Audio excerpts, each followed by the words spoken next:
మీలో ఎంతమందికి గుంత పొంగనాలంటే ఇష్టం? అసలు ఆ పేరు ఎవరు పెట్టారేమో కానీ రుచి మాత్రం అద్భుతం అని చెప్పాలి.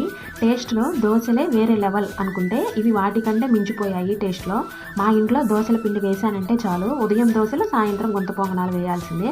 మరి నేను ఎలా చేస్తానో చూస్తారా? ఇంకెందుకు ఆలస్యం, చూపిస్తారండి.